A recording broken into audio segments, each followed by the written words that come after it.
Hello weirdos! Welcome to my video. Today I'm going to be talking about my feelings about the books that I read for this past round of the Booktube Prize. And this is the semifinals. I forget which group I was given because I didn't write that down and I didn't look it up.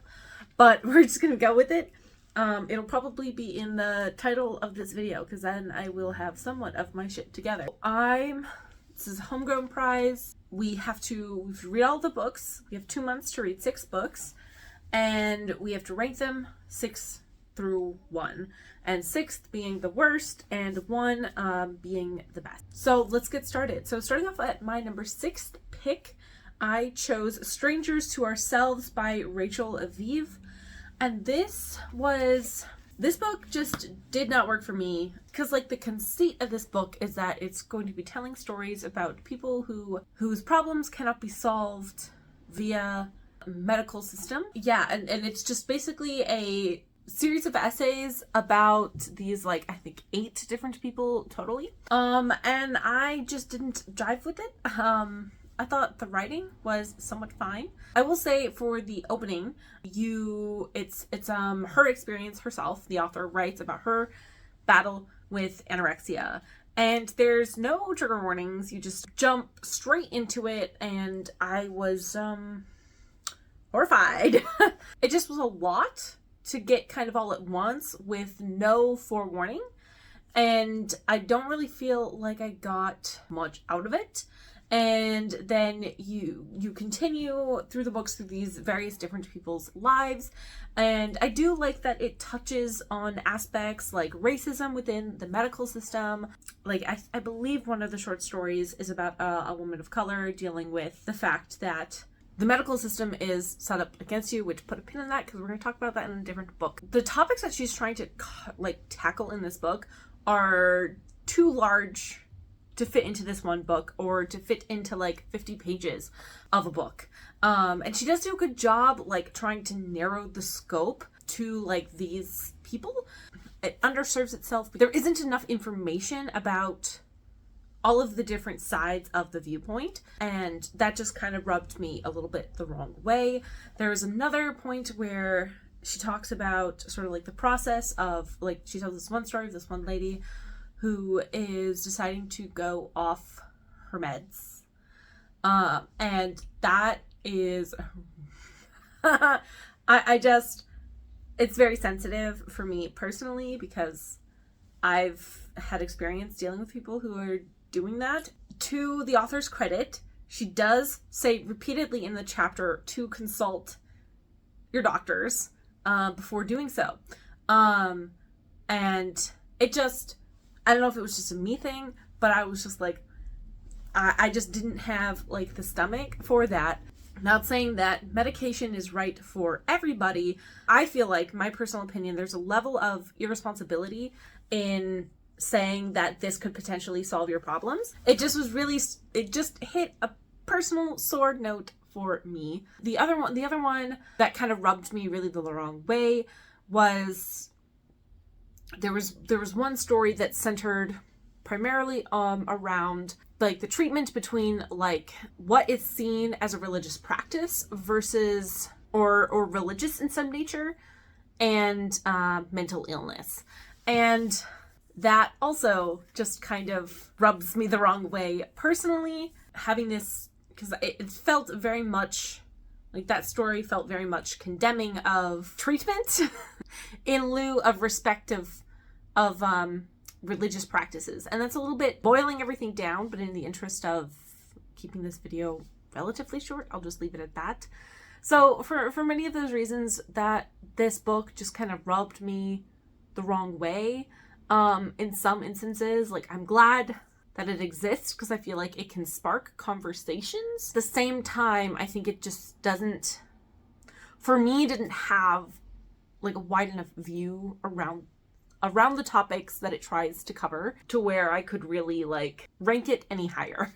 The next book that I listed as number 5 was Sandy Hook by Elizabeth Williamson.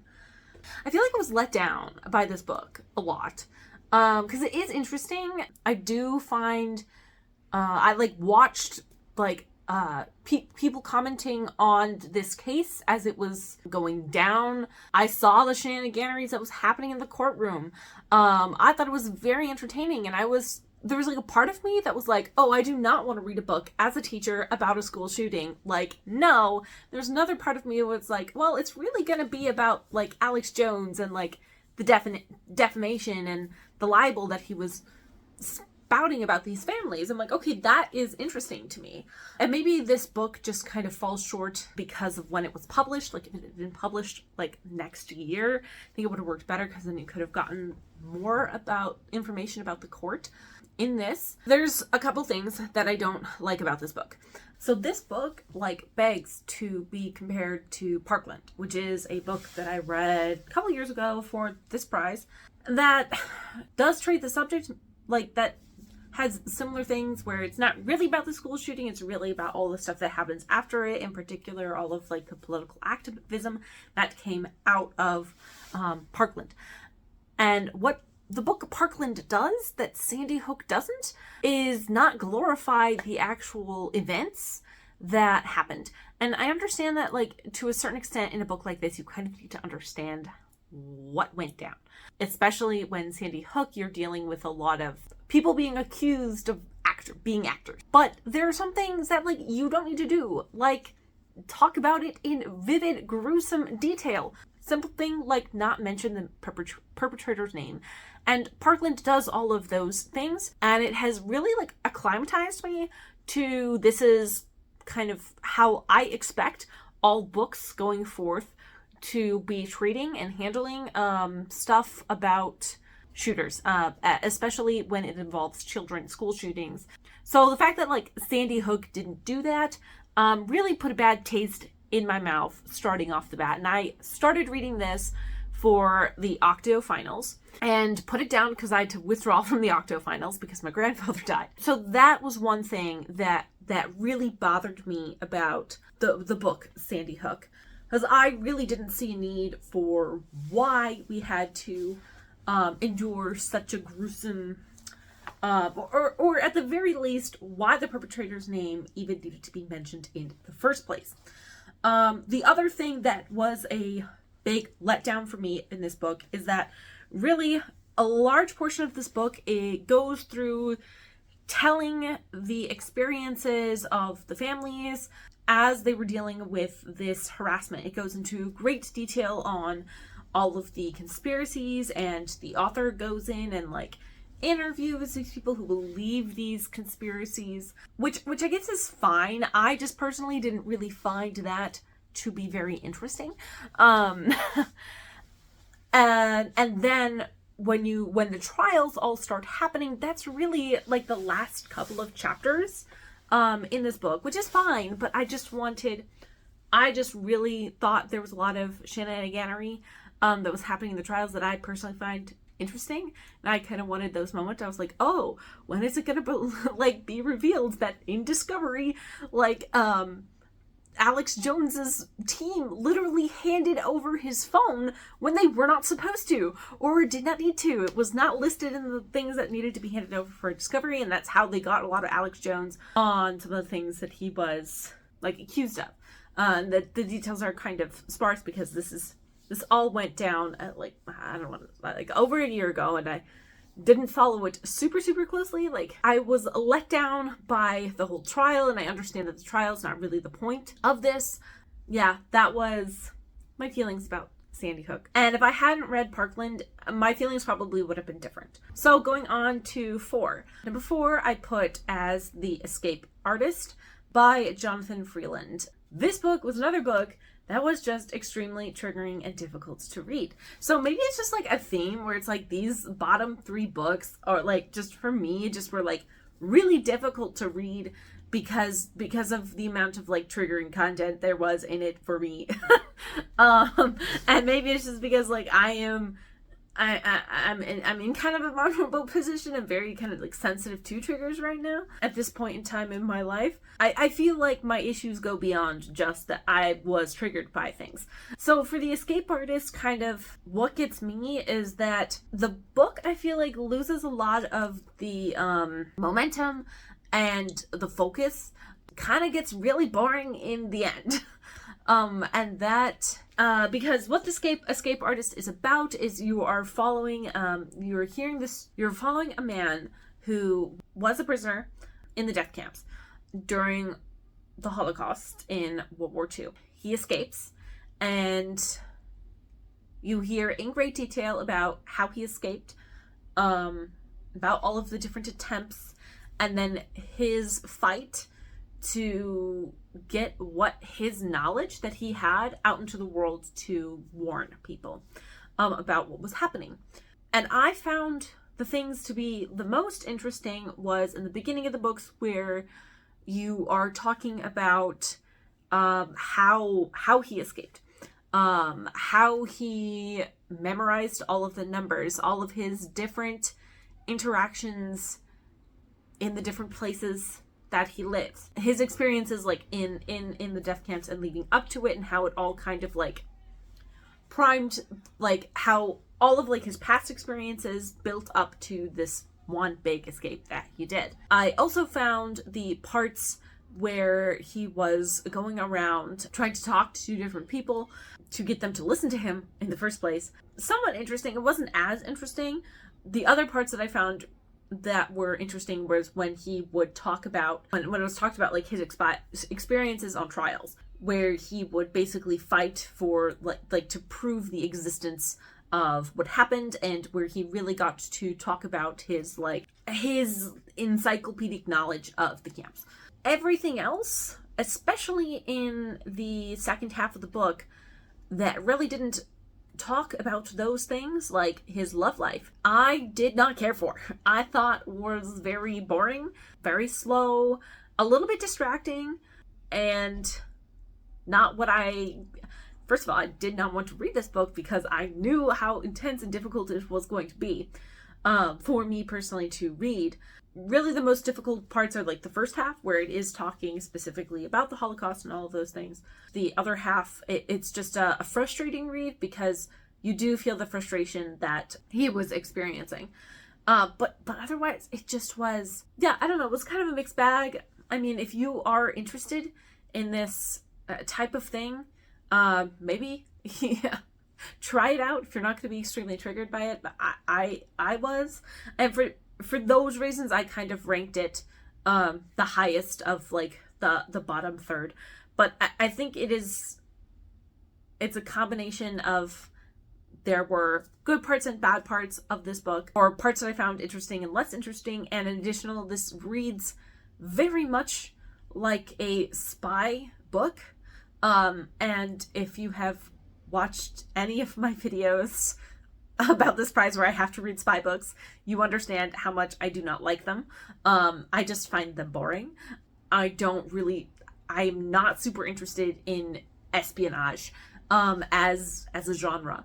And this wasn't specifically espionage, but it was like close enough to it to where the parts that were less interesting were even more so less interesting, kind of because it's about espionage, or adjacent enough to espionage. I don't know if that's a satisfying answer for why I ranked that one third, but that is why I did. I don't know, I just think that there are so many areas of history that are so interesting to talk about that is not spies in World War II.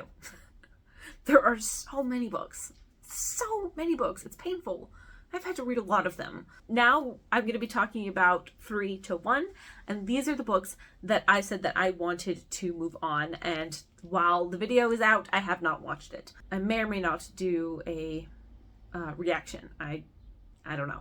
Number 3, I put as An Immense World by Ed Young, and I think before I put that not in, because I read this in the last round, I think I put it in I think I ranked it like 4 or something like that. Maybe that's just a testament to how irritated I was by the other 3 books. But An Immense World, I have talked about it before, but I did like it. I did find it interesting. You can look at my other video to see more of my specific thoughts on that book.